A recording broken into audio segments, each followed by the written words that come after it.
Me chamo Alexandre José, eu sou estudante da Faculdade Ibra e vim hoje aqui apresentar o trabalho de conclusão de curso, TCC, e o tema que eu trouxe foi como as avaliações educacionais de larga escala influenciaram práticas pedagógicas, processos de ensino-aprendizagem e decisões administrativas nas instituições de ensino no Brasil. A professora orientadora é a professora Jéssica Santos. Inicialmente, né, a pesquisa ela partiu de um problema, que é justamente esse, né, como foi que as avaliações externas, né, essas avaliações de larga escala influenciaram nas práticas pedagógicas, na gestão escolar, na parte administrativa. A justificativa para realizar isso é porque as avaliações de larga escala realmente ela tem uma relevância, né, ela é muito importante para a educação, para se diagnosticar, né, para fazer esse diagnóstico. E o objetivo geral do trabalho é fazer essa análise desses efeitos, né? Justamente esses efeitos positivos e negativos que essas avaliações trazem, né? Que essas avaliações educacionais trazem para o nosso contexto, né? Educacional. Com um objetivo específico, né? A gente buscou compreender o histórico e a evolução das avaliações no Brasil, né? De quando iniciou essas avaliações no Brasil até os dias atuais. Transformações políticas, econômicas e sociais aconteceram justamente por conta dessa necessidade de se ter uma avaliação para saber, para aferir, né? Para mensurar o desempenho dos estudantes e se obter diagnósticos nos sistemas educacionais, saber como é que anda, né, a educação no país. E as primeiras iniciativas de avaliações em larga escala aconteceram lá na década de 1970. Foram passos simples, mas assim se iniciou essa ideia e perceberam a necessidade de se criar, de se fazer essas avaliações, né? Apenas em 1990 surgiu o SAEB, né, o Sistema de Avaliação da Educação Básica, né? E algumas legislações, né? Por exemplo, a Constituição, ela impulsionou para que se acontecesse esse movimento mesmo de saber de aferir como é que anda a educação. Lá em 1996, a LDB, né, também foi impulsionando, estimulando, instigando para que se tivesse uma noção de como é que anda a educação no país. E o MEC, né, órgão criado, né, pelo governo federal, justamente começou a investir mais na educação, e para que melhorasse esse investimento era necessário fazer justamente saber como é que anda a educação no país. Em 2005 foi implantada a Prova Brasil. Criou-se a prova, só que a prova não é que ficava prova pela prova, né? Mas ficava uma prova sem ter ainda números assim bem que descrevesse como é que anda a educação. Em 2007, aí sim criaram o IDEB, surgiu o IDEB, que o IDEB a partir das provas aplicadas da Prova Brasil, que envolve língua portuguesa e matemática, dali ele pegava as notas, né, os resultados dessas avaliações e ainda juntava a questão com a aprovação, o índice de aprovação dos estudantes. Então, não era um cálculo isolado, envolvia esses itens aí, né, língua portuguesa, matemática e os índices de aprovação daquele período, por exemplo, do primeiro ao quinto ano. Aí dali viu quantos aprovados e reprovados para incluir nesse cálculo. A avaliação, também teve a avaliação, tem a ANA, né, a Avaliação Nacional de Alfabetização, foi outro instrumento também que eles criaram para aferir como é que anda a educação. Também teve o ARESC, né, que complementava a Prova Brasil nesse processo também, de saber como é que anda. E teve a Provinha Brasil, né, também chamada Provinha. E teve outros, mas assim, esses são os demais destaques, que mais se destacaram, né? E que ainda hoje sofrem alterações, né? Sofrem, como é que vamos dizer, aperfeiçoamentos, aprimoramentos.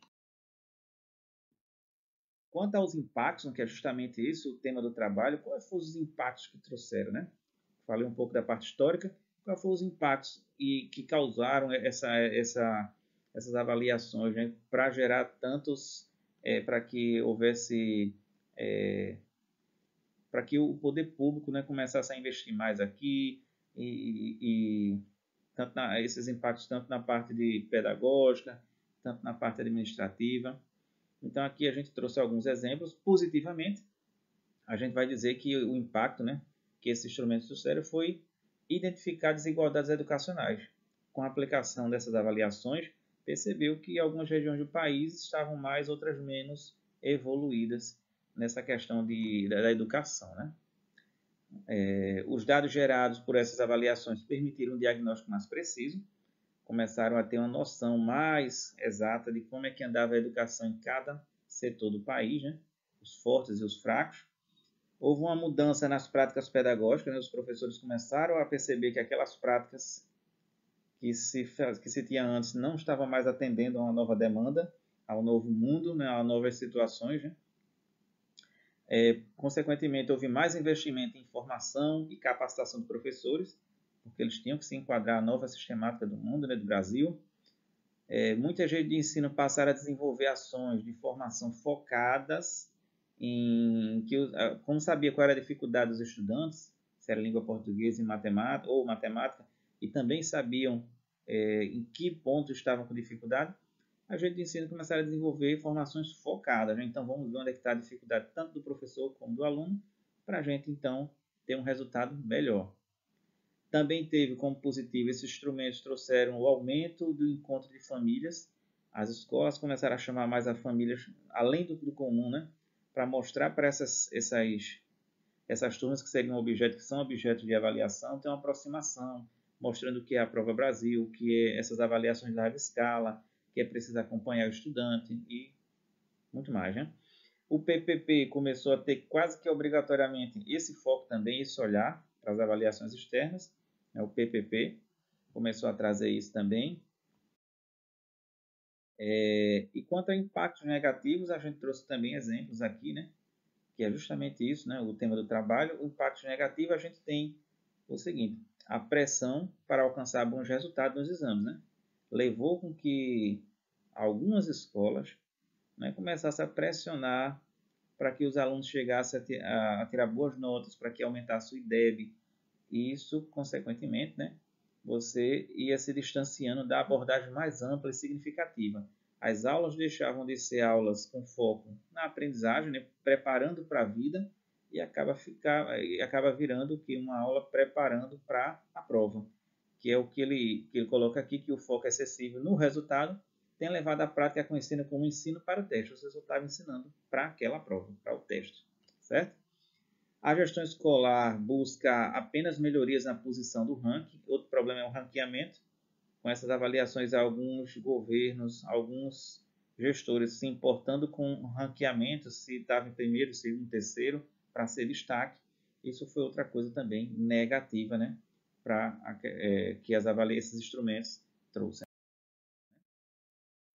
A metodologia adotada neste trabalho foi uma pesquisa qualitativa, né, de caráter descritivo, com abordagem de bibliografias e documentos, a bibliografia de alguns professores que tem aqui, como a gente pode ver, né, com o professor Luiz Carlos de Freitas, Maria Tereza, e a gente também no site do INEP, documentos, legislação, a gente buscou a Constituição, LDB, foi os instrumentos, né, as diretrizes do SAEB, do IDEB, foram os instrumentos, né, que a gente buscou, bibliografias e documentos que se buscou para se fundamentar essa ideia. E a gente vai também chegar que essa pesquisa mostrou que, embora esses instrumentos sejam fundamentais para se coletar, né, e para se formar, para se elaborar políticas públicas, é necessário o uso equilibrado delas, né, dentro de um contexto, porque senão a gente acaba gerando outros problemas. Ao invés de resolver os problemas, a gente acaba gerando outros, né? Essa questão do ranqueamento, de a gente fazer o teste pelo teste, ao invés de usar essas avaliações como uma maneira para diagnosticar, né? Para a gente sanar problemas que o país enfrenta na educação. Então, esse estudo evidenciou a importância de uma abordagem crítica e reflexiva que permita que as avaliações sirvam como ferramentas de transformação positiva no sistema educacional brasileiro. Nossas referências, como falei, né, a gente foi lá no site do INEP, a pesquisa também foi na Constituição Federal, na LDB, e em algumas obras, como a da professora Carmen Moreira Leite, a de Maria Tereza Esteban e também a Cecília Ferraz.